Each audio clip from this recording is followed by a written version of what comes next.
time did they take y'all off yesterday?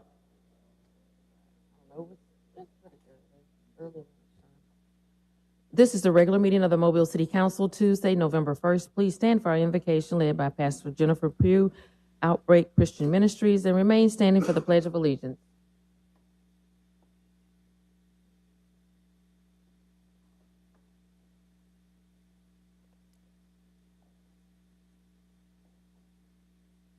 Good morning. Shall we pray? Dear Heavenly Father, we thank you for assembling us together here this morning. God, I ask that you be in the midst of this meeting, of every city councilman that sits here today. God, I ask that you download wisdom, knowledge, and understanding, but most of God, be in the plans today. Help us to collaborate and come up with an effective plan that will make this city a better place. God, I ask that you cover us today, now, and forevermore. And God, before I close, I ask that you send a special blessing to our mayor. In Jesus' name we pray. Amen. To the flag of the United States of America and to the republic for which it stands, one nation, under God, indivisible, with liberty and justice.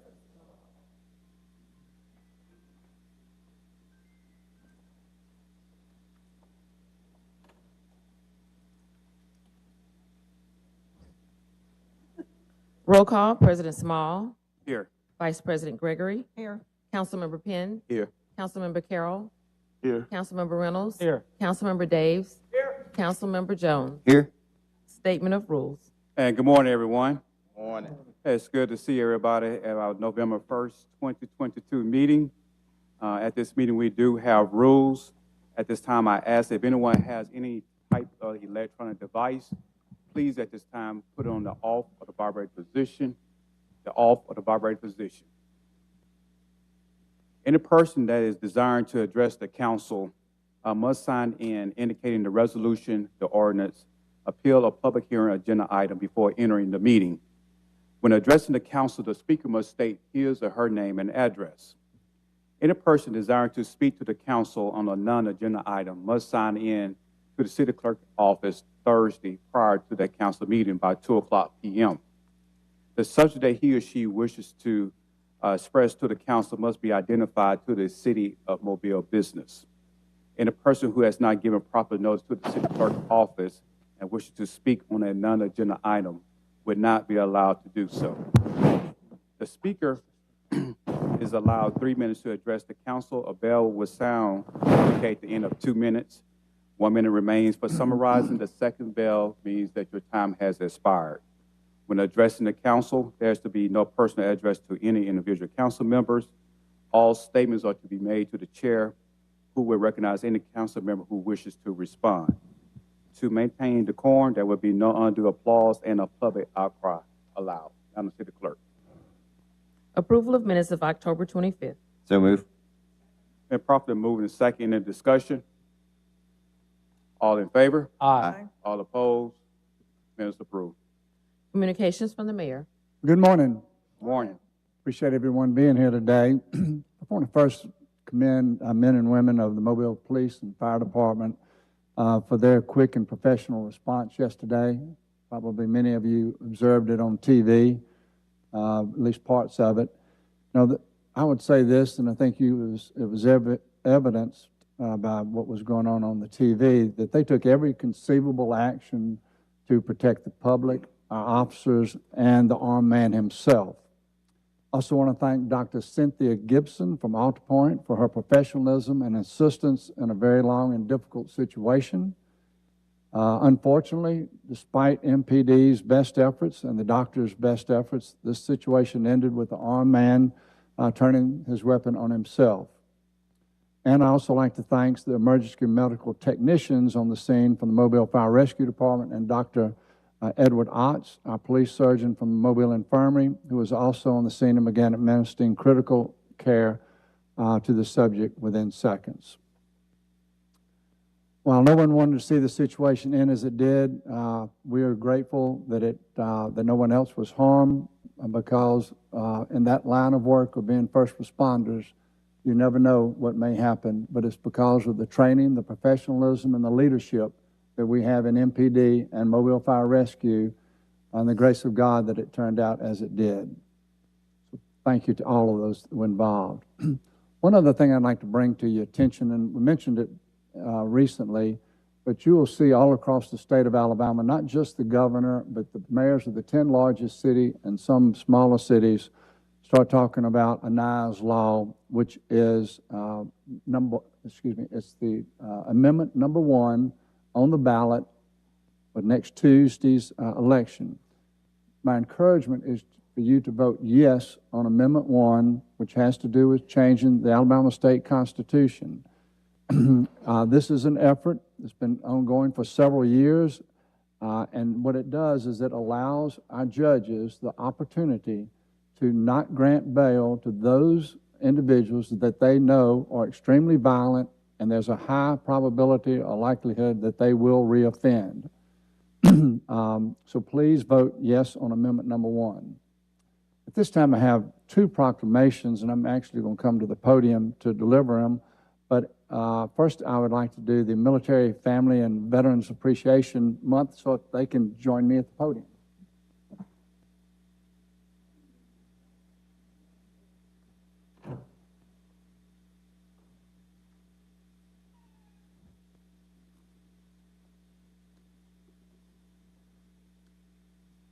And so with me, I have Major General Janet Cobb. She's retired from the Army. Colonel Mike Evans, Army National Guard. Lieutenant Colonel Stephen Carey, U.S. Air Force retired. Commander Pete Ream, U.S. Navy retired. U.S. Coast Guard Representative HS-1 Chris Martin and his wife Christine Martin. Christine is the current president of the Mobile Area Spouses Club. Commander Christine Baker and her husband, Commander H.B. Baker. We have the United States Marine Corps. Oh, no, we don't have them here. Nope. Okay, I think that's all that we have here. So the proclamation reads, whereas National Veteran and Military Families Month was established in 1996 by the Armed Forces, YMCA, in order to honor those that know what service means and those that make sacrifices along fellow service members in everyday life. And whereas during the month of November, we recognize and celebrate the family members of active duty service members and the sacrifices they have made in support of our nation's heroes. And whereas the City of Mobile is honored to provide support to these military families and veterans of the active duty, Guard, and Reserve that are part of our community. And whereas a month-long salute to military families and veterans will encourage our communities to provide direct support to military families and veterans. Now, therefore, I, William S. Stimson, the 108th Mayor of the City of Mobile, do hereby proclaim November 2022 as Veteran and Military Families Appreciation Month in the City of Mobile. Congratulations. And would one of y'all like to make some remarks?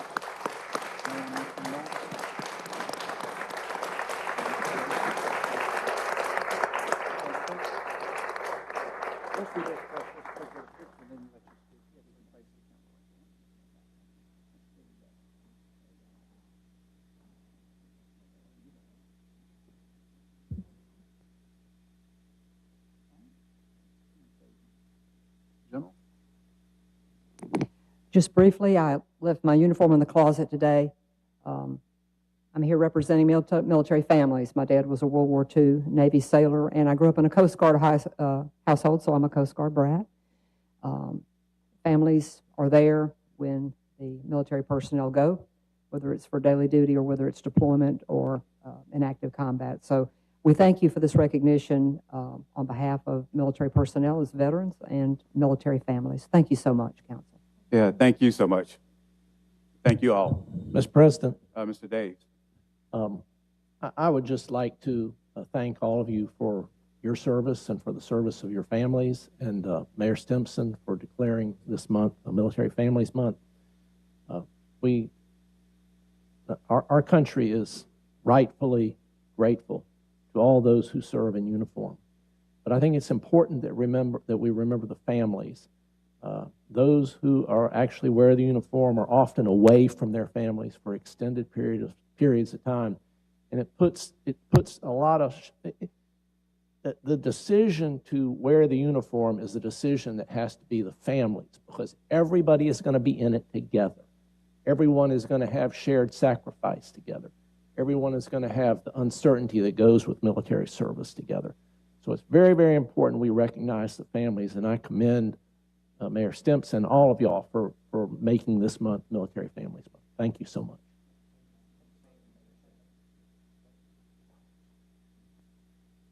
So, the next proclamation is Nonprofit Awareness Month, and we have, okay. Anyway, it's this Nonprofit Awareness Month. We have Justine Bixler, Vice President of Resource Development of the United Way of Southwest Alabama, William Bryant, the Scout Executive and CEO of the Mobile Area Council, Boy Scouts of America, Jill Chenoweth, President and CEO of the United Way of Southwest Alabama, Mary Frances Clark, Director of Development, Fuse Project, Pratt Patterson, Executive Director, Wilma Hall Children's Home, and Rachel Webb, Executive Director and founder of Fostering Together the Gulf Coast. Please join me.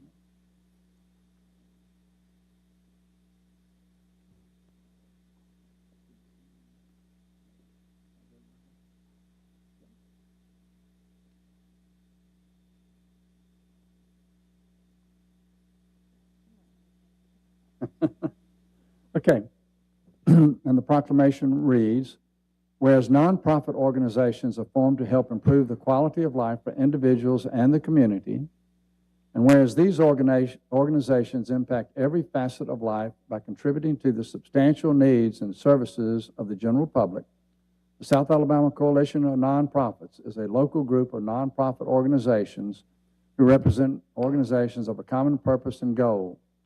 And whereas, in an effort to expand partnerships and gain local engagement, the coalition works to continuously build an effective relationship with the local public officials by hosting the annual elected officials reception. And whereas, through strategic goals and objectives, the increase for advocacy and the public awareness is accomplished. And whereas the importance and benefit of nonprofit organizations help address issues and provide a voice for public demand, increasing the effectiveness and economic wealth and community development. Now, therefore, I, William S. Stimson, the 108th Mayor of the City of Mobile, do hereby proclaim November 2022 as Nonprofit Awareness Month in the City of Mobile. Congratulations and thank you.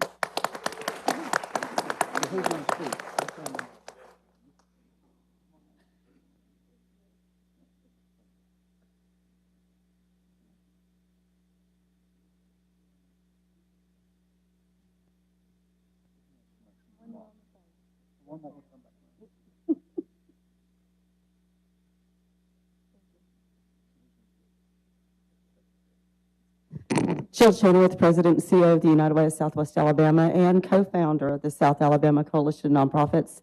Thank you all so much for your support for our community, for giving your life and your time to this city. We appreciate you, and we hope all of you join us tonight. I believe it's at the Bluegill, and you should have gotten your invitations. If you didn't, contact my office, and we hope to see you there tonight. Thank you.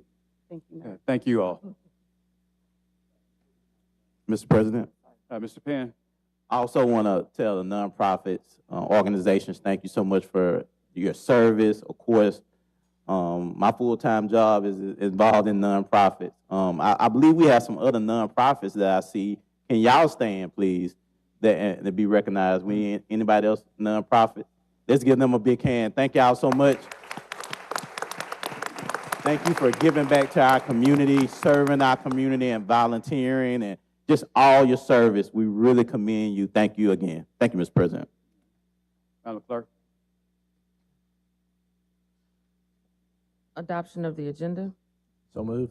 Second. Been properly moved and second in the discussion. All in favor? Aye. All opposed? Agenda is adopted. Appeals, we have requests for waive the noise ordinance on November 18th, Cathedral Square, November the 5th on Halls Mill Road, November the 5th on Philhorn Road. So moved. Second. Been properly moved and second in the discussion. All in favor? Aye. All opposed? Bill passes. We have requests for a waiver of the noise ordinance on September the 2nd on Garrity Street. Motion to lay over for 1 week. Second. Been properly moved and second. Any discussion? All in favor? Aye. All opposed? Item laid over for 1 week. Public hearings today is a public hearing to declare the structures at 2408 Hart Avenue, 1413 Chickapin Street, 1337 Congress Street, 1481 John H. Campbell Senior Way, public nuisances, ordering them demolished, and also to fix the cost for demolition of said structures. This opened up the public hearing for the said items. Is anyone present that would like to speak on these items? You may do so by coming down to the podium and giving us your name and your address.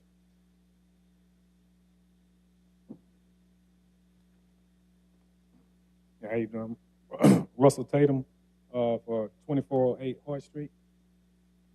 I was coming to see about getting an extension on the repairs on 2408 because it's not to the extent I done had some of the work done, but I'm still in the process of getting the roof repaired. But due to the fact that it's I got to get a flood evaluation certificate put in, that's going to cost a little more than what I thought it was. So I was just trying to see, can I get an extension on this to get it repaired. Mr. President. Mr. Penn. Yeah, first of all, I want to thank you so much for me and you had the opportunity to meet what you're doing in our community, going and serving and rehabbing homes. That's what we need. David, can you come down and let us know what we can do to move forward to make sure we can work with him?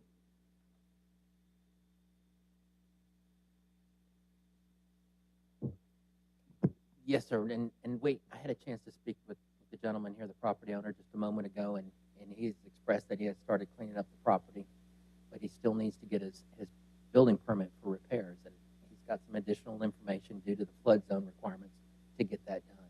And I'm fully supportive, especially when the owners take an interest and come down, explain where they are in the process of repairs. And the good point here is that he wants to repair the house. 60 days is fine. I'd have no problems. That should give him an additional time to finish up the permitting process and begin the repairs. Okay, is that fine? Oh, all right, thank you. If I was you, I also would talk to Mr. Dockenball. He probably can give you Mr. Jamie Roberts' number.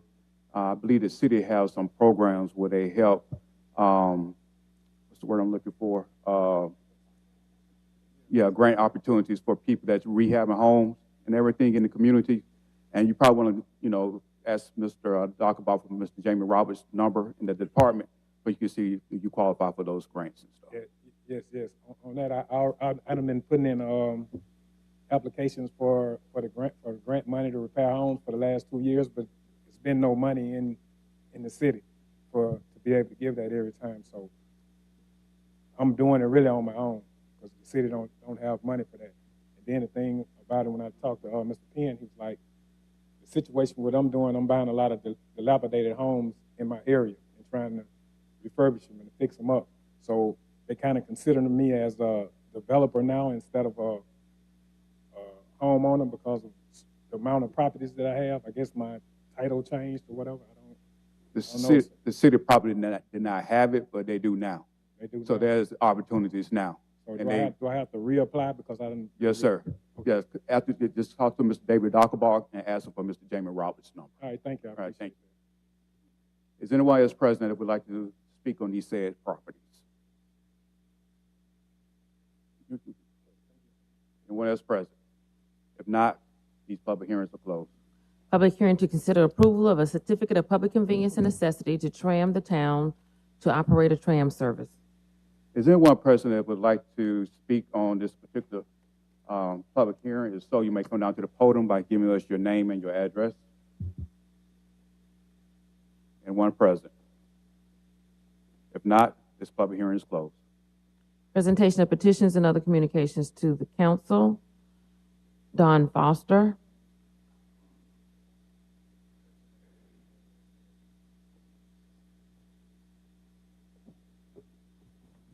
My name is Don Foster. I'm a local real estate agent. Can I give these to y'all where y'all can pass them out?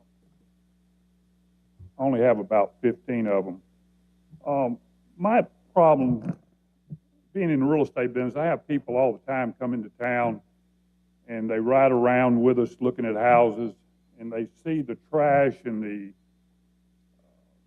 hundreds and hundreds of signs that are out here on the streets. Over the last month Can I and stop a you half- 1 second? Can you give us your address, please? 900 Hillcrest Road, All right, thank you. Suite B1. And I'm with Berkshire Hathaway Real Estate. All right, thank you. But anyway, if you look at these pictures, in a month and a half on the first group of pictures, I picked up 200 signs that are stuck in the ground all over the city and the county. The second little group of paint picture was 20 signs that I picked up yesterday on Hillcrest Road in about an hour and a half. These people are putting up signs. There's no repercussions. Nobody finds them. Nobody does anything. I've talked to the lady at 311 named Mona. You can call her yourself. I've talked to her 30 times over the past month and a half. I give her the information. She calls, I guess, somebody. They evidently, maybe they go pick up the signs. But we have a $25 sign fine in this city. Daphne has about a $500, up to a $500, when Ocean Springs is up to a $1,000 fine, up to the judge's discretion. I went to Ocean Springs yesterday thinking I'm going to become a billionaire buying up lottery tickets. I drove all the way through Ocean Springs. There were no signs other than political like there are here. No signs on their streets. I talked to the city police officer in Daphne this morning, and I asked him, I said, what do y'all do about your signs over there? He said, we as a police officer, we pick them up, and if we can figure out who they are, we have the discretion to go to their building. If they don't comply, then we can take them before the judge, and he will fine them. What does the city of Mobile do? I mean, what do we do? I mean, I can't, when I'm picking up 200 signs myself, one day somebody's going to confront me about me picking up their signs. And that's fine. I can deal with that. But shouldn't you have an ordinance where the fine is $100 or $50? And should you not enforce that fine? You could leave here right now and go home. There's no possible way you're not going to see 15 unlawful signs. I'm not talking political. You know, and a lot of those political signs, come January, I'm gonna come back in here in January, and I guarantee you I'll have at least 100 or 200 of those signs that I'm going to pick up, because they're not going to pick them up if they lose. Now, they might pick them up if they win, but the city of Mobile doesn't pick them up. So all I'm asking for is somebody to enforce this rule that you have on the books. Mr. Foster, yeah, the time has expired, but I do appreciate you coming down. Now, I feel your frustration because we experienced this all throughout the city of Mobile, as you just stated, especially in each councilperson district. I would like for the administration to respond to it, especially to the fine. The council don't set the fines. The administration sets the fines. And if the administration, the chief of staff, or the attorney, if y'all can just respond to Mr. Foster with his concerns about how or when the signs are picked up and who picked it up and how they get picked up and et cetera. Can I ask one question before? Yes, ma'am. Were these all on city right-of-ways, medians, that kind of thing, telephone poles? In front of CVS, Walgreens, But up they're and down Hillcrest. all along the city right-of-ways, just during the week? Some of those pictures you will notice are coming out of neighborhoods. They had a sign on every single neighborhood cutting down trees. And they were sitting right by the stop sign when they come out of that neighborhood. Those were taken yesterday. And the mattress guy, I've called him and said, where are you located? Oh, I'm behind Diamonds. You can come by here and get you a mattress. They're easy to find.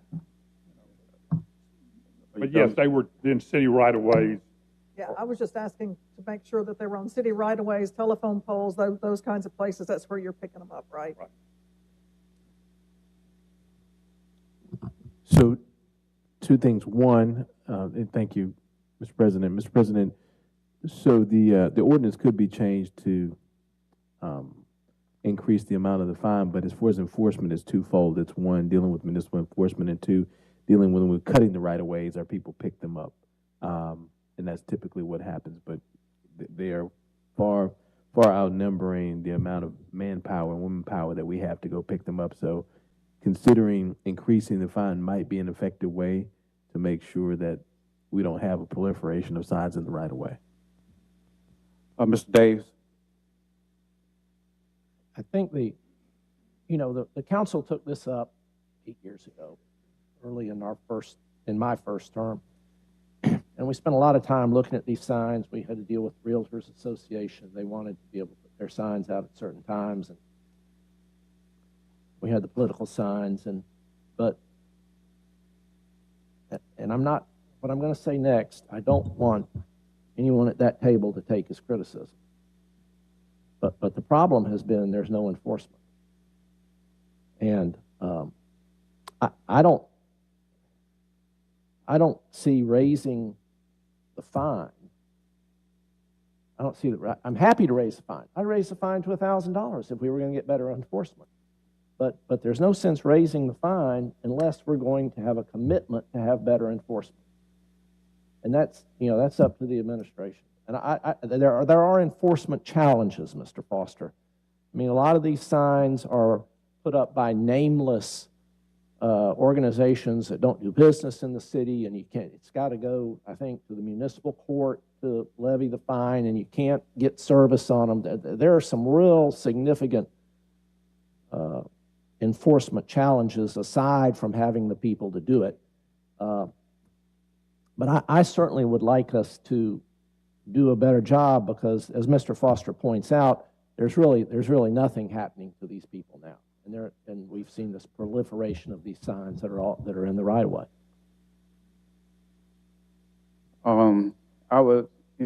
Thank you, Mr. Foster, and for coming down. But I would like for the administration really to look into this because again, this is a burden upon our city. And as Mr. Foster stated, you go to several places. I've been to several places. You don't see all these signs, but these people not being fined. Are they comfortable in doing it? It's going to keep happening over and over and over. And I do join my colleague. It's not being enforced, and then we need some enforcement. And I guess if we raise the fine and put some enforcement, maybe they'll pay for the employee to go out there and find these people. Well, apparently other cities are able to address this issue and get it fixed. And I'd be interested. I'd ask that the administration reach out to Ocean Springs. What'd you say it was, Daphne? And some other cities and see if there's some kind of legislation that would be available for us to enact that would help us address this issue. Mr. President. Mr. Jones. Yeah, Mr. Foster, thanks for coming down. You're actually in my district, and I will confirm that these signs are all over the right-of-ways, all the way down Airport Boulevard from University to Schillinger's and beyond, down Schillinger's, from Airport down to Cottage Hill, from Hillcrest down to Airport to Cottage Hill. There's not a major thoroughfare that you can go down and not find these signs sticking out everywhere. And it is a nuisance. And, they may not have the name of the company, but they got a phone number. And I guarantee if you call that number, you'll find the name really quick. But I agree with everything that's been said, that it's a matter of enforcement. I think $25 is too lenient. It's got to hurt in order to get it fixed. I think it's got to at least be $100, and I would say per sign. And then maybe people will start paying attention. I think right now you could probably afford to hire on a person to handle this with the revenues that would be generated from it if we enforced it. And that could be a full-time job for one individual. I bet you we'd get the city cleaned up pretty quick. But we do need to fix it. It's horrible to go down our roads and see these signs everywhere. The political signs shouldn't be in the right-of-way. I think, Madam Clerk, isn't that one of the instructions, do not put signs in the right-of-way? Yes. And you see that violated everywhere. I actually called in last year during the election. And what I was told was, we're not going to enforce that. Well, why are we going to have something in writing if we're not going to enforce it? Either we need to take it off the books and accept it as status quo, which I think is the wrong answer, or if we put it on the books, then we got to enforce it. Thank you, Mr. Madam Clerk. Timothy Hollis.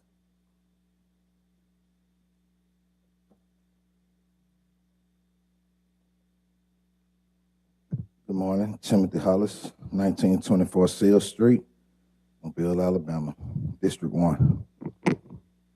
This morning I come to basically talk about us putting more emphasis back on our arts, entertainment here in Mobile. As we all know, prior to this administration that we have, that was thriving, but it no longer thrives. And if you look at the hip-hop movement that's going on across the world right now, we got so many well-renowned artists from Mobile representing us on Billboard from areas like Tomanville, Roger Williams, Flo Milli, No Cap, Rallo, Young Blue, OMB Peasy. I can just continue naming. Then we go to the blues sector. We got Solomon Thompson, Simone D, so many people, world-renowned people. But what are we doing as a city to enhance this for our children, for the youth? I got a song that I wrote. I like to sing it because it's about our state, it's about our town, and you'll understand everything that's going on in it.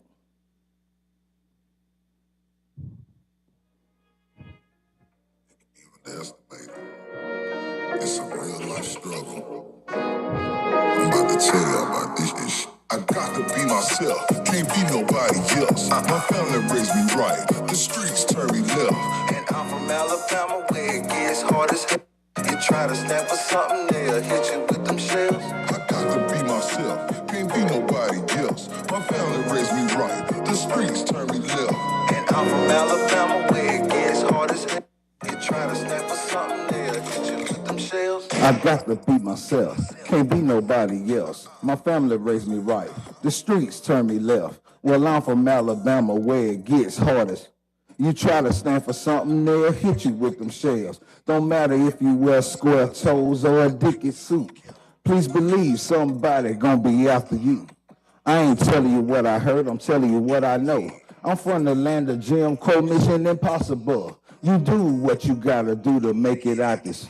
You do what you gotta do to take care of your. You do what you gotta do to lend a helping hand. You do what you gotta do to be a better man. Can't be nobody else. My family raised me right. The streets turn me left. And I'm from Alabama where it gets hard as hell. You try to stand for something, they'll hit you with them shells. I got to be myself. Can't be nobody else. My family raised me right. The streets turn me left. And I'm from Alabama where it gets hard as hell. You try to stand for something, they'll hit you with them shells. Can't be no preacher in the church cause I'm a preacher on the curb. I'm out here on the turf where they got real pain and hurt. I look out for the kids, tell them about the wrong I did. I look out for the kids, I help start them a lead. I do these things without looking for cheese, and that's the difference between most. That's the end of that song, Be Myself, Black T, Black NFT. Look it up, it's for the city. Thank you. Thank you, Mr. Hollis, for coming down. And I do understand what you mean by arts and entertainment, and to give props to this administration and especially to the Parks and Rec Department. My hats are off to Shonda Smith. Since the administration had hired Shonda, the city has started doing a whole lot more and giving citizens free entertainment. And of course, I do agree with you. We have many singers, rappers, blues singers that is from Mobile, that's worldwide, just as well as sports, football and basketball. Mobile is blessed to have between, artists and also sportsmen. But the thing about it is that it's a sad dog don't wag his own tail, and that's what we need to continue to do, be proud and wag our tails and tell our story here in Mobile, Alabama. And also, commending, the administration and Councilman Carroll, even from bringing, HBCUs. Councilman Carroll been working with the administration about bringing a second HBCU game here in Mobile. One thing that we have discussed earlier, Councilman Carroll and Councilman Penn, we want to discuss with the administration about making Mobile more vibrant, more like, Birmingham and Huntsville, places like that. But I do appreciate you coming down. But that's something that we are currently is working on, and I believe that the city has made some progress within the past couple of years. Again, thank you. Mr. President. Thank you, Mr. Hollis, for coming. Of course, being a representative of District 1, thank you for everything that you're doing in our community to serve our young people. I commend what our president stated, that Chandra is doing an amazing job. Every week I'm going to an event with music and concerts, but just like Mr. Hollis said, that I think we have to figure out how to support our youth that's doing it. You look at all these big artists that's coming from the city of Mobile. How can we inspire them to continue to do it? And that's something that I've been working on. I actually produced a CD called Pride of Pritchard with Viaga High School. It was kids. They had a curriculum, and they had an opportunity to learn how to produce, how to make beats, and how to rap. And that's on iTunes. And they also, again, their royalties, they're learning about how to do that. I believe we have to support more programs like that in our city as well to encourage and inspire this generation. A lot of people are not going to go get a college degree, but that don't mean that they can't be successful. Those artists are making a lot of money, and they're giving back to their community. And if we can figure out how, as a city, to support these young people and create avenues for them to be successful, not just from an academic standpoint of going to a college, but using those academics as well to be producers, to be agents, to use this music world to influence a generation, I believe that would help deter crime and violence in our communities. So, Mr. Hollis, thank you so much for coming and representing District 1. Madam Clerk. Beverly Cooper.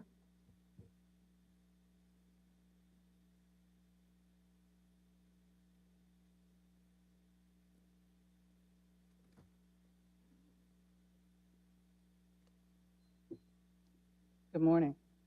Morning. Good morning. I'm Beverly Cooper, 1208 Palmetto Street, Mobile, Alabama, 36604. I'm in District 2. I'm here to talk this morning about annexation. My organization, Stand Up Mobile, was created to respond to what we considered a troubling lack of community engagement, representation, and the need for real change to ensure our community is one in which everyone can thrive. Far too long, decisions made by a few have enormously impacted our neighborhoods and communities and the city as a whole.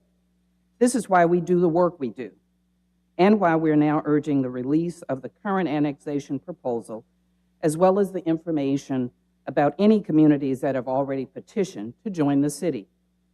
Conversations are being held. You have all stated that. We believe these conversations should be made in public, so the community can not only be a part, but also see changes and understand the accompanying discussion. Annexation is complex, and we all deserve to understand how it impacts our lives. Every citizen of Mobile is a key stakeholder, and in this proposal, and deserves a seat at the table. Please show us the plan and engage the community in the discussion. We just might surprise you. Thank you. Thank you for coming down, Ms. Cooper. If nothing is before this council as far as an annexation. I did personally, as CJ Small, host a couple of meetings which you was present. And I also invited the administration, a couple of council members, the former mayor, Sam Jones, state representatives, the NAACP, Ministerial Alliance, some other groups, just to put out there exactly what they want. I invited groups that had large followings, because we didn't have was not going to have no meeting with hundreds of people there, because you can't hear everybody. It's simple just to have those leaders from each individual groups to come to one meeting where a small number of people, where we can get things done and productive. And for those people can hear from their organization and their groups, their churches, and et cetera, bring to the meetings to put on the table to the administration exactly what they want, what they desire to see before it rolled out. You know, every citizen has a voice, of course. But again, we had to start from somewhere. Nothing has not been presented to this council. The meetings that I call, we wanted our thoughts, our concerns on whatever the administration rolls out. I have not seen anything. Have I called the meetings? Yes. I call meetings with, people that have history as an annexing? Yes. I did as a president, a good president. I'm going to pat myself on the back because I'd rather have less arguments down the road than versus, what could be just done now. And again, no backdoor conversation was not had. I don't have no secret even at those meetings. I didn't tell nobody from the NAACP to the Ministerial Alliance to the administration. Don't tell nobody we having these meetings. I didn't care. The first meeting we had, I put out my concerns, and I asked the people that attended those meetings, which you was also present, go out, get information. If you're having a question, to contact Candace Custody, and to have her give her the information so she can bring it back to us. From my understanding, I remember calling you and asking you about coming to the second meeting. I think you said you was in Washington, D.C. And I told you if anything comes about the meeting, that I would give you a call, but nothing really new. Candace said in the meeting, and I think she stated to me that she only probably had one or two questions. So therefore, the only thing the administration can do is take those one or two concerns or questions and put into their whatever they're going to roll out. And whenever it's rolled out, trust me, it ain't going to be no quick thing at all. Every citizen is going to have an opportunity to look exactly what is being proposed, to the city council and to the city. Matter of fact, once it hit our agenda, it's going to automatically lay over for 1 week. And believe it or not, I'm going to have meetings in my district. The administration already put out, they're going to go ahead and have meetings throughout the city of Mobile. So it's not no behind the closed door scene. It's not something that's going to happen real quick. And again, my history speaks for itself. I have not voted for annexation since I've been on this council because of my district. And one thing that I'm worried about is make sure that my district is not left behind. So that's my concerns then, and that's what it is now. And that's what the administration needs to go ahead and put into whether they decide to roll out, how they're going to take care of District 3. Until that happens, I'm not voting. But again, I do appreciate you coming down. And if you have any concerns, as I gave you Candace's number again, I can give it back to you again. Contact them. They got an open door. I don't believe they're trying to hide anything. Thank you. We are expected to have a meeting with the administration. We've already talked with Mr. Barber's office. In addition, we've had people who've asked us about how do I attend the meetings. Our desire is not to suggest, and I didn't say anything in my press release that you all discussed last week that suggested that we said closed door, backdoor meetings. What we said was you're talking with key stakeholders. We believe that every citizen is a key stakeholder. Thank you for inviting Stand Up Mobile to your meeting. It was very informative for us and also told us how we needed to approach the community. So we really thank you for that. Again, thank you. And again, to all the citizens, there will be many meetings about annexation. Madam Clerk. David Ritchie.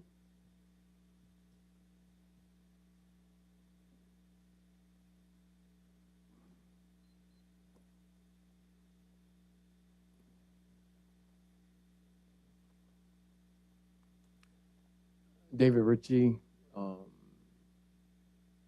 Chapel Hill Subdivision, Mobile, Alabama, 36695.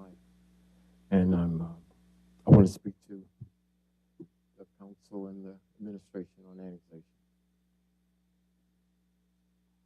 You look confused. You all right? You gave your address, correct? Yeah. Can you hear me? I'm sorry. I'm sorry. I'm very sorry. Okay. Good afternoon, council and administration. I want to speak to you on being allowed to vote, on being a part of Mobile. I love this city, and that means its people.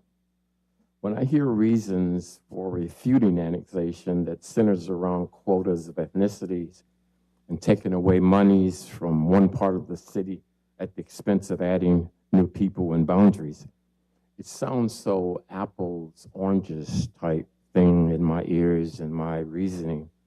And I believe there are more people who think like me than you may imagine. First of all, it seems to be based on a supposition that blacks only vote for blacks and whites only vote for whites. It also says that someone has to decide when they will be satisfied that the other parts of the city have been taken care of enough so that we can now bring in more people. However, with wear and tear on the city and the infrastructure, there will always be parts of the city that needs repair and in some state of disrepair. It's hard for me to believe that the vision of Mobile, growing geographically and numerically, is not the vision of all who love this amazing city.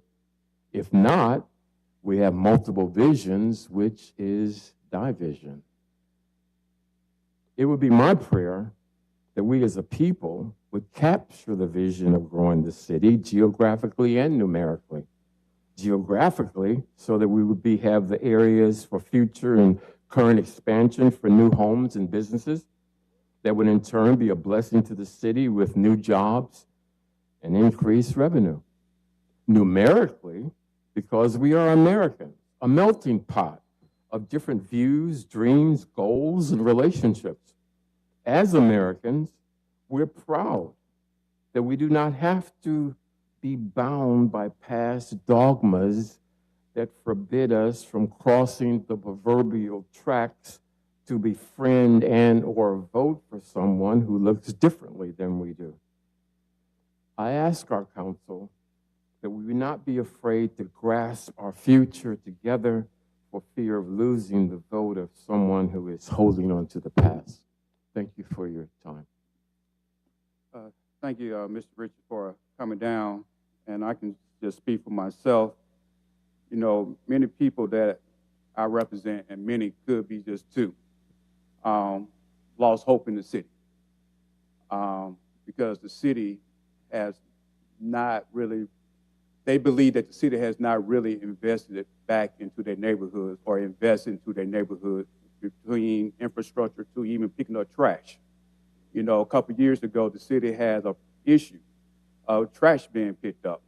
And their concerns of the people that I represent wonder if we expand Annex Mobile, do that mean that more services going to go out there and we're going to get less services? Because we already not getting our trash picked up. I can't answer those questions. That's the question that the administration needs to paint for the citizens that I represent. And until those questions are painted and until all the concerns are addressed by the people that have put me here in this seat, I'm not moving. I'm not moving at all. I understand the people out there in West Mobile want to annex. I used to live on Dawes Road. I ain't want to live on Dawes Road no more. I moved back into the city. I can't help people out there. Those people did not put me here in this seat.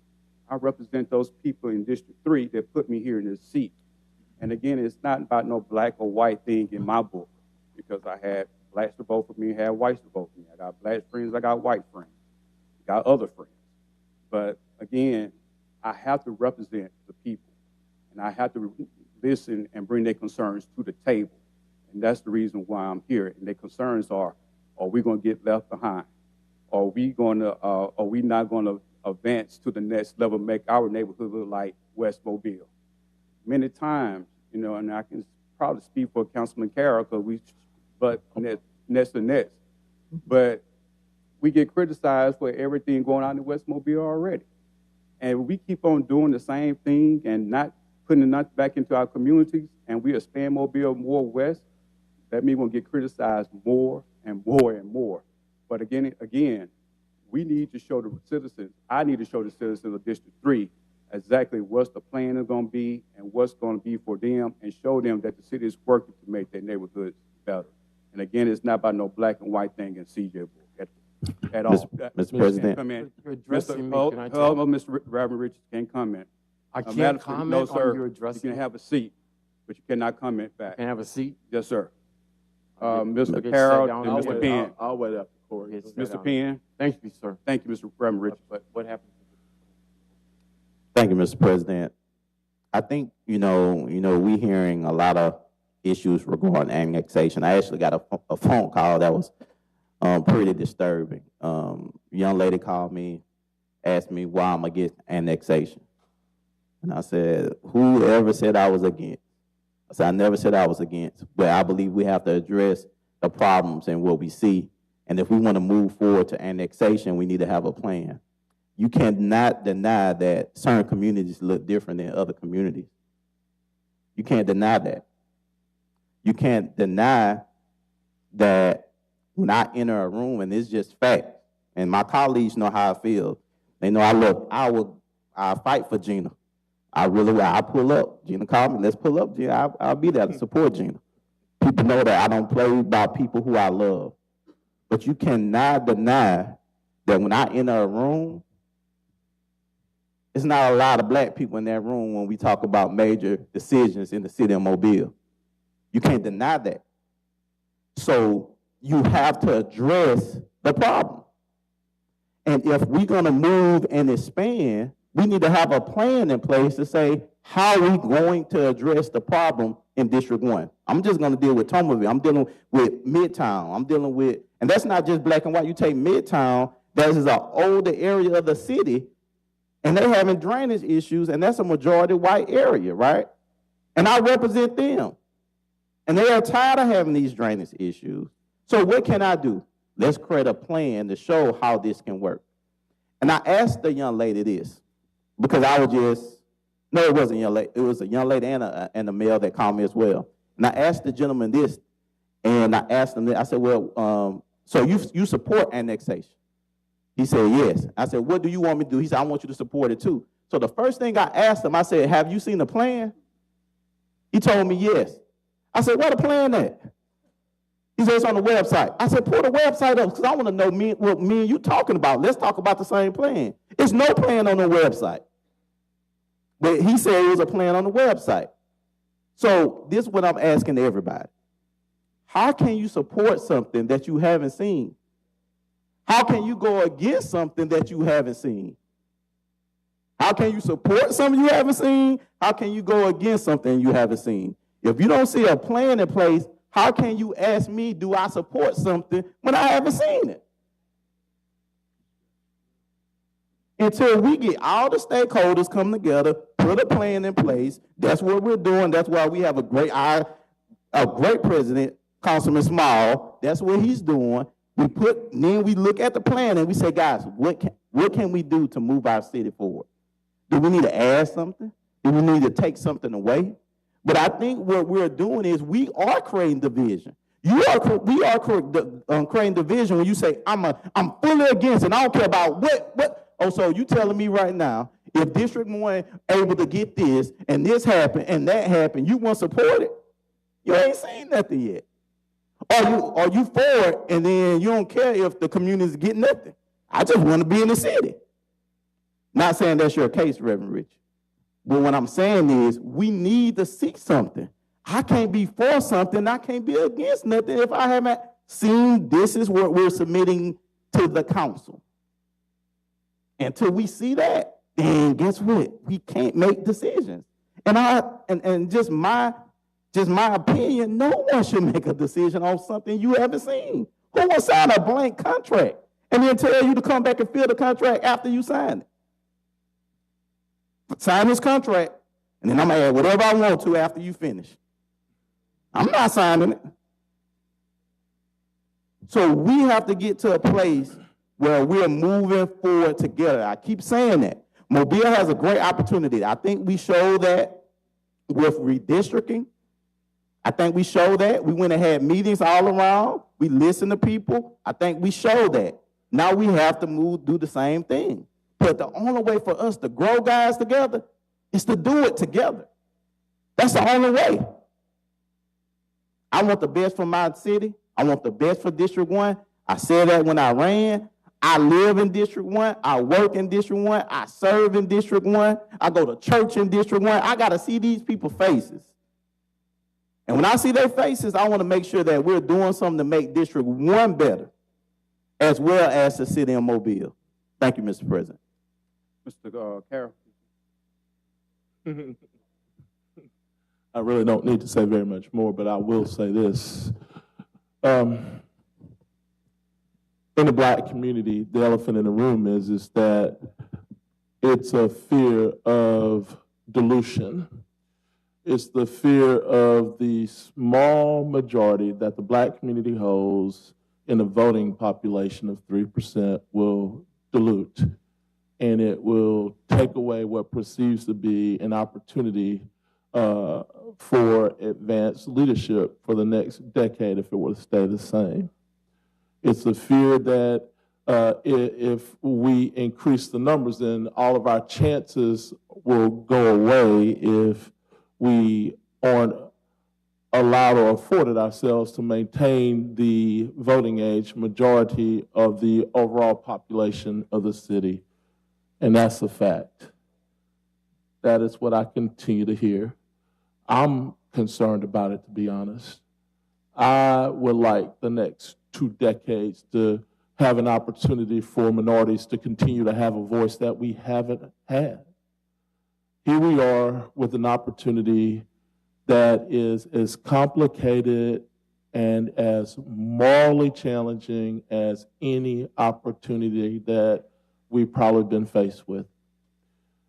Do we grow the city despite the population, knowing that there are pockets of minorities in the western part of the city that will be enough to maintain the 3% voting age disparity? We know there are not enough people out there. That's truth.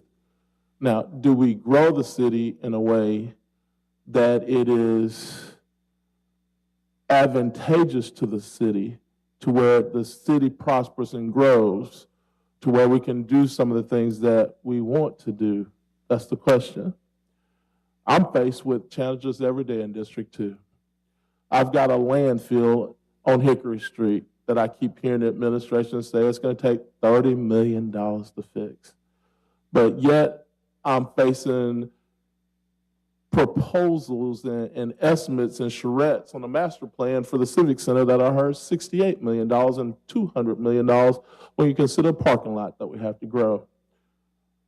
$200 million is going to a project over here where I have a neighborhood that's been underserved for over 50 years. I've got another neighborhood that's disappeared, A.F. Owens, the same way. Another one, Roger Williams, that's disappeared, that's the same way. Systematically, people have been moved from District 2 now over the last 12 years, changing the demographic of this district. Granted that in 10 years or 20 years, this district may flip and it may not look the way it looks today. But the fear of not having representation is the monster in the room. And I've had that conversation with the administration, and I've told them that that is the fear. Now, how do we get to a point that we can deal with that elephant in the room as we try to grow the city is something else. Now, let's talk about being in a meeting. I don't care how many meetings the administration has, where they have them. Nobody has the right to be in every meeting and dictate what's going to happen in that meeting or just listen to what happens in that meeting. I mean, it's one thing to be involved in the process and given an opportunity to engage in the process, but you are not going to direct the process. It is okay to influence the process with what you think is right or wrong or adequate or should happen during the process and voice your opinion, but no one group or entity in this city directs any process. And I think that is the issue at hand here. It's okay to be a group that stands up and stands up for the city of Mobile, but it's not okay to direct a process. Thirdly, one of my best friends from McGill-Tulane, lifelong friend, we were at a football game at the University of South Alabama maybe a week or two ago, and he walks up to me and he says, "William, man, I need you to be for annexation." I said, "Man, what are you talking about? I mean, I can't be for anything I don't know anything about." He says, "Well, Everybody says that you want the city to be black, and that's how come we can't have annexation. That's ordinance. Now, I just Mr. finished. Carroll, Hold on. ordinance. The councilman is speaking, and I ask for respect. Mr. Carroll. Yeah. I mean, this is a friend that I've known going all the way back to, and you have to know my background. I'm a St. Mary's parochial school graduate, 84. I'm a McGill-Tulane graduate, class of 88. I mean, I wasn't part of segregation. I wasn't segregated in high school. I was fortunate enough to go to Anna Louise Harrison kindergarten before St. Mary's. So my whole life has been intertwined and intermixed with different faith, ethnic groups, backgrounds from the day one, and my parents made sure of that. But I'm also very aware of my community and what my community needs. I'm very concerned that if we stretch west, that I don't know if we're going to continue to have the resources that we need to move our district upon. I'm constantly having conversations with the administration and people telling me that I can't even put $1 million of doggone capital into Lower MLK and the campground because they said that my capital has to go somewhere else. They're telling me I can't spend money in my own, I almost said the wrong word, in my own district. And that's wrong too. I mean, if we're gonna grow, then we have to find a way to do it at the same time. If we're gonna grow, then we have to be able to grow from within too. We have to be able to be allowed to spend those dollars in the right places so that we are providing housing, we're providing hope, we're providing trust. And if we don't start in the right place and do both of them, then we're not gonna have anything, nothing. But at some point, to my colleagues, we're going to have to make a decision on how we're going to go forward and grow the city. Court makes a good point in having a plan, but right now there's nothing etched in stone. There's no starting point. With redistricting, we had a starting point. We don't have a starting point right now. You've seen the maps. You've seen all the blotches. There's nothing out there. If you have a concern and you live in my district, or even if you don't, send it to me. I'll be glad to add it to the administration and have them take a look at it. But right now, we got to have a place to start from. Now, this other thing about allowing people to vote from outside the city, saying that we're not allowing people that we represent a chance to vote. I represent District 2. Last time I checked, nobody in District 2 lived outside the city limits. I'm done. Mr. Days? Hold on, Mr. Days. I'm going to ask again the audience to give the council respect. This is a council meeting, not an audience meeting. Please. Thank you. Mr. Days. It's all about the money. It's all about the money. The last time this came up, the administration produced data that showed that after we took on the additional expense of these new communities when they came into the city, there would be significant additional revenue, incremental additional net revenue that could have been spent in every district, improving the drainage, improving the streets, improving the quality of life. That plan was rejected by the city council. Now we're going to be faced with the same decision again. We're going to have an opportunity to grow the net revenues. I said last week, I'm not voting for anything that doesn't increase the net revenue to the city. We're going to have an opportunity to vote on a plan that will increase the net revenue to the city. Those revenues can be spent in every single district. We're going to have two stark choices in front of us. We can grow our city and its tax base and its revenues, or we can refuse to grow our city and have a shrinking tax base with smaller revenues to spend in every single district. That's going to be the decision in front of us. Thank you, Mr. President. Mr. President. Mr. Jones?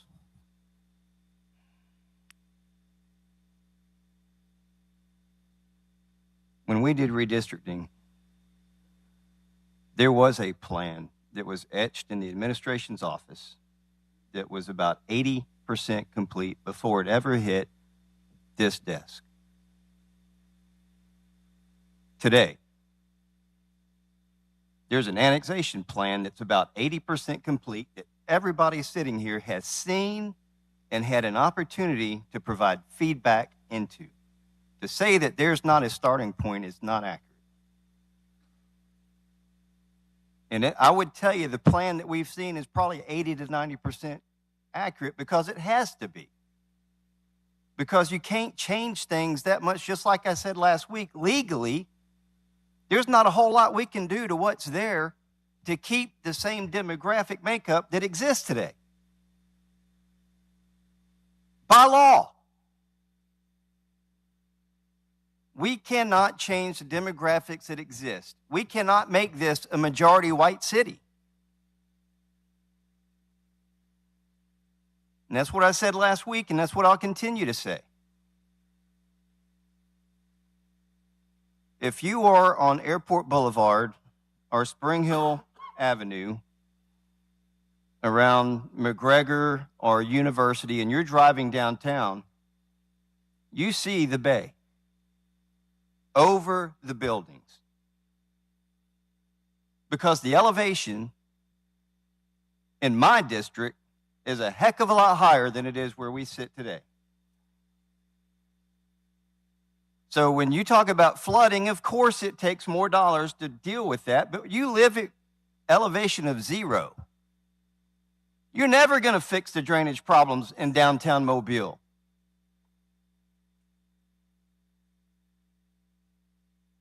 Last week, I asked the administration to provide me a dollar spent per district. Please get that to me this week.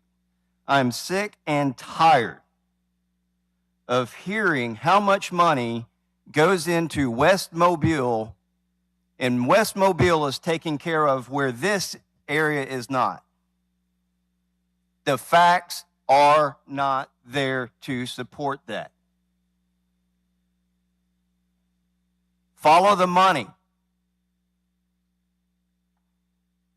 Before the third quarter was ended, $109 million in capital investiture went into District 2. $13 million went into my district. Follow the money.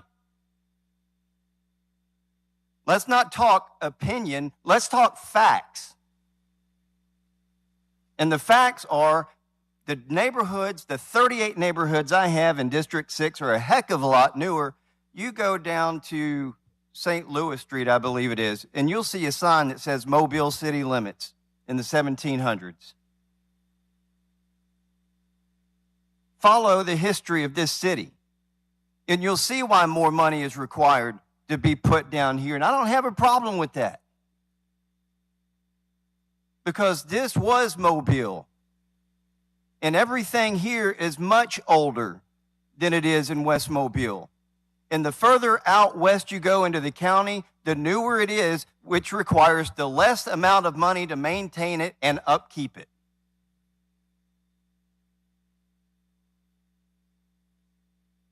We talk about racial demographics. Mr. Ritchie made a huge point. How in the world did Sam Jones get elected to mayor of this city with a white majority? How in the world did Mayor Stimson get elected to this city with a black majority? It doesn't matter about the race. I've said that for months. What matters is who's on the ballot. Who do you trust? The relationships that are built. Who's going to lead this city the best? I don't care what color they are.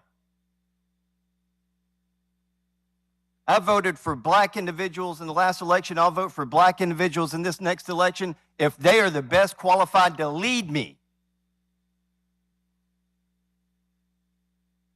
The last colonel that I had in charge of me was a black Marine Reserve, the best leader I've ever served under, and he and I are still friends to this day. Colonel Roderick Arrington. I don't care about what color you are. I care about your character. I care about your honor. I care about your integrity. I care about your vision for this city, my city. And if you don't, shame on you.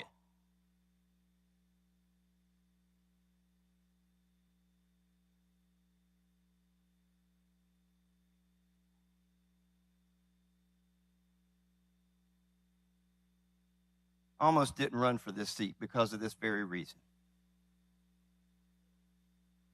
Because for years, I watched things that needed to happen to this city. And we sit up here playing politics with this city being able to move forward. We talk about money. We talk about taking care of districts 1, 2, and 3. Had we elected to be annexed in the West, this city would have had $75 million by conservative estimates to have gone into districts 1, 2, and 3. If you just take the revenue alone we've missed, it equals $21 million. So don't sit here and tell me that's fantasy and theory. It's not. That's facts. That's facts. And you can't fix any of these problems that we have without money.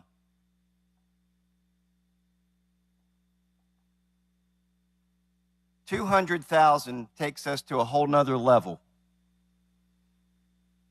And my colleague, Mr. Carroll, talked about this is all fantasy about getting grants. We got one of the best grant writing departments in the nation that I've seen, and I've dealt with this for 20 years. And yes, it puts us in a category that gives us more ability to get more funding for the people that have been disenfranchised. And that's where it goes. Because 90% of the people in my district wouldn't qualify for it. And the people that do live in districts 1, 2, and 3. So let's get after the facts. Because what's at stake is the future of this city. And that's it. Nothing else. Because if you shut off West Mobile to growth, you will kill this city. Mr. President. Mr. Carroll. Thank you. I'm going to be brief. Let's talk about... I won't be brief then. Let's talk about these grants for a minute, because I don't want there to be any confusion. The opportunity to compete for larger grants will be there if we become a larger city. However, most grants only last for a period of time, either a year, 2 years, 3, however they operate.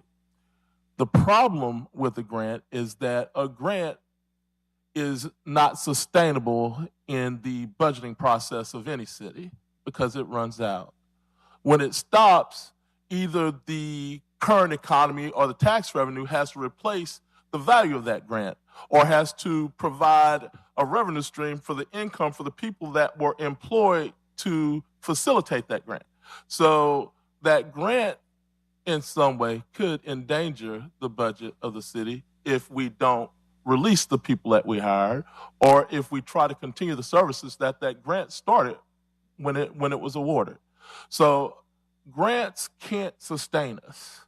The only true thing that sustains us is sales tax and a small portion of ad valorem tax that we get. You know, it's a great thing to have the opportunity for additional resources. But we have to be stewards and know that additional resources that don't last can't run a city.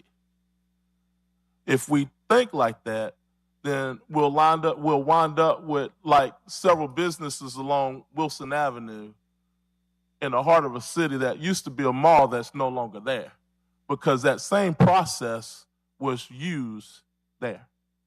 Now, when we're talking about revenue again, additional revenue will be needed after annexation that goes directly towards capital improvement. Police officers, fire departments, fire stations, all these things that we have to add.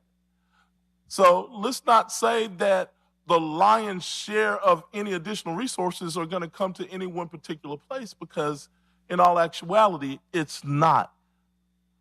What will come will be some sort of surplus or residual revenue from what's left after all of that. And what may happen is we may be able to add a little bit of money to each district with annexation. But annexation is not going to bring a windfall as we're alluding, or we might be hoping people to think it will. It's not. It's not. So let's not cloud that picture. The idea of annexation, like I said before, we're going to have to do something.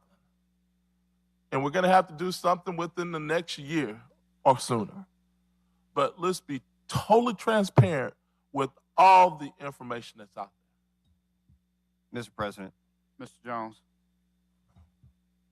Look, just one counter. We've already done the numbers. We've already seen the numbers of police and fire in the annexed areas, and we still come out ahead. Those numbers have already been done. It's not a secret. They've already been put before every one of these city council representatives. We know the facts, and it's plus millions of dollars. Millions. We talk about neighborhoods that have gone in disrepair and whatnot. Look at Bel Air Mall. Look at other neighborhoods. Neighborhoods change. Neighborhoods morph. Neighborhoods are born, they go through a life period, and then neighborhoods die. I've seen that in my 57 years. So that's a progression in neighborhoods. You can't take a neighborhood and blame it on annexation.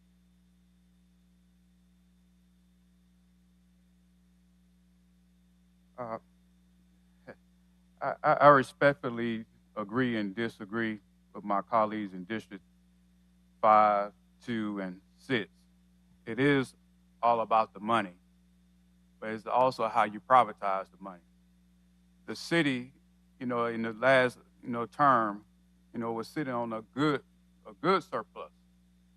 Matter of fact, $30 million of that surplus went to District 3. But the citizens of District 3 didn't see it.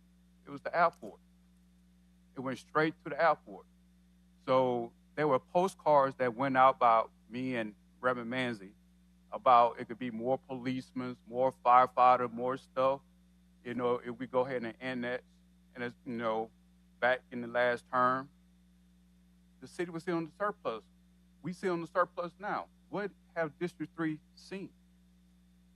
And another thing, too, is if we was going to annex, and that means more police officers and et cetera, why are we short police officers today? Why is the firefighters keep on contacting this council and saying that they need help at their stations? And we see that the surplus today. So I do agree with Councilman Carroll. I mean, those grants do come and they do go, but again, if it's not the employees out there, if we would have annexed the last time, we still would be even more shorter today. Anything else from this council? If not, Madam Clerk. Ordinance is held over. 01043. Ordinance to define the City of Mobile Central Business District. Move to delay over 2 weeks. Second. Been properly moved and second in the discussion. Yes, Mr. President. It's been requested that we look at the boundary again and make this boundary somewhat larger. Hopefully over the next 2 weeks, I can talk with the various council members and come with some type of resolution and reintroduce this to the council and administration. Any other discussion? All in favor? Aye. All opposed? Item laid over. Consent resolutions held over. 4727, declare the structure at 423 Mohawk Street a public nuisance and order it demolished/secured. So moved. Been properly moved and second in the discussion. All in favor? Aye. All opposed? Item passed. CIP resolutions held over. 23946, accept right-of-way deed needed for Halls Mill Road and Demetropolis Road intersection improvement project. So moved. Second. Been properly moved and second in the discussion. All in favor? Aye. All opposed? Item passes. Resolutions held over, I'll take the first one separately. 07947, approve the issuance of multifamily housing revenue bonds by Capital Trust Authority not to exceed $438,231,000. So moved. I thought we were laying this over Yeah, to. don't we have to bring it up to discuss it? Or can we just lay it? Move to hold over to 15 November. Second. Been properly moved and second. Any discussion? All in favor? Aye. All opposed? Items laid over. 08948, approve purchase order to University of South Alabama for fall 2022 EMT certification course. 08949, approve purchase order to Carrier Corp for replacement chiller at Mobile Museum of Art. 08950, approve purchase order to Syntec Systems for upgrade to 13 fueling stations. 08951, approve purchase order to CDW Government for computer network monitoring equipment and software license. 08952, approve purchase order to truck equipment sales for lift truck for Traffic Engineering Department. 09953, reallocate funds from Capital Project MPO Dolphin Street to Grant Fund MPO Dolphin Street. 21954, authorized contract with Cellco Partnership, the business as Verizon Wireless for wireless telephone services and equipment.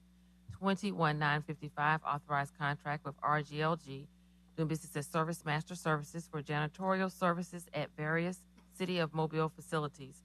6956, authorized settlement agreement and release of claims. So moved. Been properly moved and second. Any discussion? All in favor? Aye. All opposed? Item passes. Ordinances being introduced, 11047 through 65057. By council rules, these ordinances will lay over 1 week. Consent resolutions being introduced, 09961 through 6969. Move to waive the rules for immediate consideration of these resolutions as read, Second. Been properly moved and second. with the exception of 40-965. Well, read it out separately. Been properly moved and second. Any discussion? All in favor? Aye. All opposed? Madam Clerk? 09961, transfer funds, and 09962 are transferring funds from District 1 discretionary account to Parks Recreation Department revenue account for rental fees at Figures Community Center, and from District 2 discretionary funds to Parks and Recreation Department revenue account for rental fees at James Sills Community Center. 37963, recommend approval to the ABC Board for issuance of a restaurant retail liquor license to Shiso Restaurant, Airport Boulevard. 40964, correct resolutions 40666 and 467 as ordered demolished. 40966, declare the structure at 1413 Chinkapin Street public nuisance and ordered demolished. 40967 and 968 are fixing the cost of demolition of structures at 1337 Congress Street and 1481 John H. Campbell Senior Way. 60969, determine appropriations to the Child Advocacy Center, Inc., serve a public purpose and approve payment. So moved. Second. Been properly moved and second. Any discussion? All in favor? Aye. All opposed? Item passes. 4965, declare the structure at 2408 Hart Avenue a public nuisance and order it demolished. Move to hold over 60 days. Second. Been properly moved and second. In discussion? All in favor? Aye. All opposed? Items laid over for 60 days. Resolutions being introduced, 08970 through 60979. Per council rules, these resolutions will be laid over for 1 week. Announcements. District 6, Councilman Jones. Thank you, Mr. President. Just want to follow up comments that was made by the mayor previously about the situation yesterday that unfolded. What a tremendous job by all. And there's not very many times that I've ever seen social media where there was never a complaint about how the city did something, but that held true yesterday. So kudos to the police and fire department and all the other first responders that showed up. What that did show us, though, yesterday is what I've been saying for months, that we have a mental health problem in this city, and we've got to get that fixed. District 6 community meeting will take place at 6 p.m. Thursday night at the Connie Hudson Center. We'll be talking about medical marijuana, we'll be talking about the FY23 District 6 budget and safety within the district. And lastly, next Tuesday is Election Day. Let's get out and vote, folks. We have a horrid track record over the last few elections of people getting out and vote. I think the last election was 17%. So regardless of who you vote for, what party you vote for, let's get out and rock the vote. Thanks. Thank you, Councilman Jones. District 2, Councilman Carroll. Thank you, Mr. President. First, Wednesday, November 16th at 6 p.m., I will be in the Flo Claire neighborhood for their neighborhood meeting. Again, this neighborhood is one, if not my last neighborhood that hasn't come back online since COVID, and would really like to have them up and running with input into things that are going on a weekly basis. So Wednesday, November 16th, 6 p.m., Flo Claire neighborhood.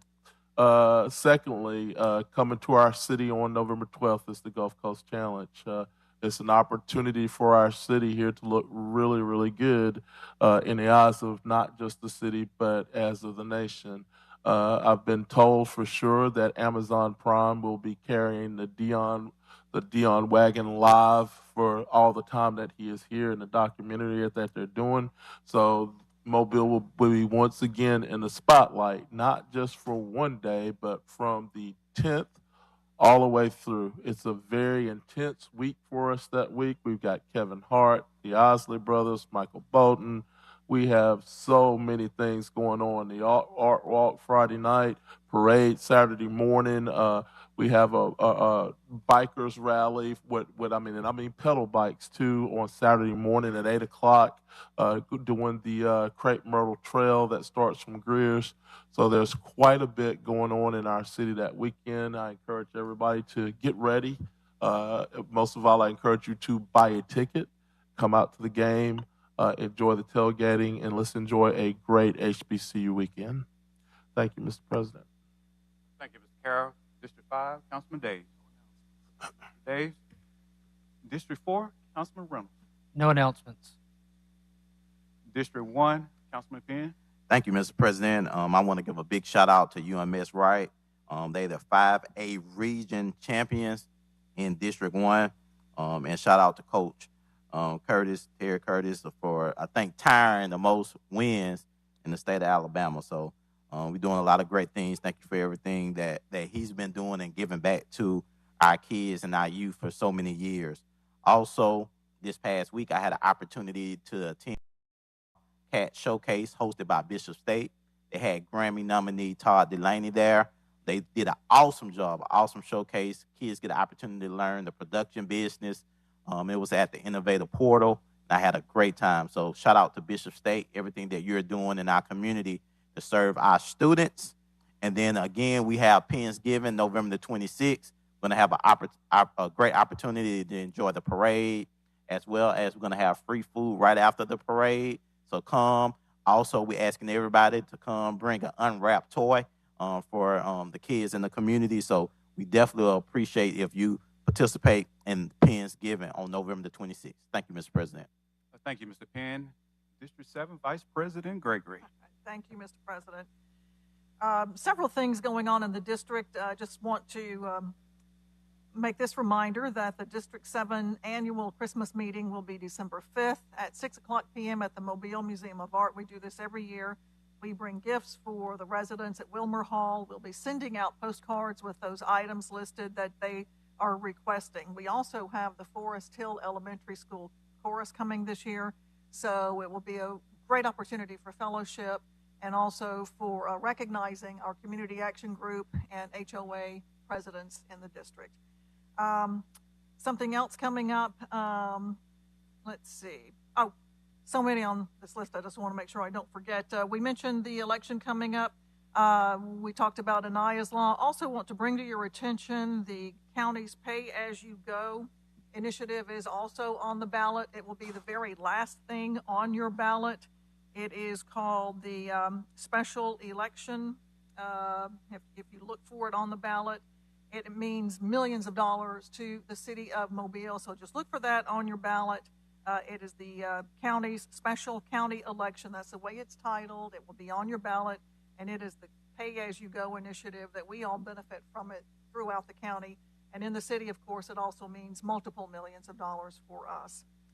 I, too, want to commend our public safety officers, all the leadership, everyone who was out yesterday as this tragic event unfolded. I want to commend the professionalism, the calmness with which our officers and leadership handled things. We are just very impressed and grateful for the way you handle things, and again, just commend you for your service, and please pass that along to everyone who was involved. And also, I was asked to do this. I've got 2 phones going here, but I was asked by a lady who comes down here quite often. You all have probably seen her. In fact, she was here a couple of weeks ago and helped make a presentation to me, and that is Miss Jennifer Irby. Many of you know that after the council meeting, she had a medical issue. She couldn't breathe and actually went into respiratory failure, but we had people that were quick to help her, most especially here as Director Batiste and Councilman Scott Jones, who were there on the spot to get the ambulance there to take her to the hospital. Good news, she is back home now, and she is doing better. It was a long stay in the hospital for her, a good week and a half, and if you know Jennifer, you know that she can't stand to be still. But I was able to go by and see her a few times. Councilman Carroll even took her orange sherbet, so she was very grateful for that. She's just grateful for the prayers and the concern, the phone calls, and all the texts that everyone sent to her, because she is a regular coming down here, and she's just grateful to be home. She says the entire Irbyville sends their great appreciation. So thank you to everybody. I did want to just give you all that update. That's all, Mr. President. Thank you, Vice President. And I'd like to also join my colleagues in thanking Director Batiste and Chief of Staff Barber and the police, and also the Fire and Rescue Department for the great leadership that was shown on yesterday, and working with a mental ill person. And just want to remind citizens, if you are or a loved one is suffering from a mental health crisis, please call the National Suicide and Crisis Lifeline at 988, or either call Alta Point Health at 251-450-2211 for for assistance. And I join my colleague Councilman Jones that something that the city really needs to look at is dealing with mental health, because again, this really is affecting our community every day. And I believe even through gun violence, that a lot of people that was doing those gun violence, I believe that now on their meds, and pretty much anything can pretty much trigger them. And again, I do join my colleague Jones and stating that the city, we really need to look at mental health crisis a little bit more than what we're doing today. Also, on citizens of District 3, please remember on next Monday, November the 7th at 6 o'clock p.m., we're actually having 2 district meetings almost at the same time in the district, but in 2 different communities. The first one going to be held again on next Monday at the Revelation Baptist Church, which is located at 1711 Taylor Lane. And the second one will be held the following Monday, on November the 14th at 6 o'clock p.m. at the Isho Mertz Matin School of Math and Science and Technology at 2815 Government Boulevard. Again, at those meetings, we will be addressing concerns regarding blight, overgrown grass, and also affordable housing. Also, citizens of District 3, we have our holiday reception is coming up on Tuesday, December 13th at 6 o'clock p.m. at the Maryville Elementary School. There we will be collecting many items, non-perishable items for seniors in the area of nursing homes. It's not required, but we are asking citizens that are coming to please bring a non-perishable item, such as lip balm, pajamas, socks, etc., for those seniors in our nursing home in our community. Again, that would be held on Tuesday, December 13th at 6 o'clock p.m. There'll be plenty of fun, food, and entertainment. And the best of best will be on Saturday, December the 17th at 2:00 p.m. with a parade of 3 starting at BC Rainey High School and with disband at Tillins Middle School. Is there anything else from this council? Anything from the administration? Motion to adjourn. Being properly moved in second. Any discussion? All in favor?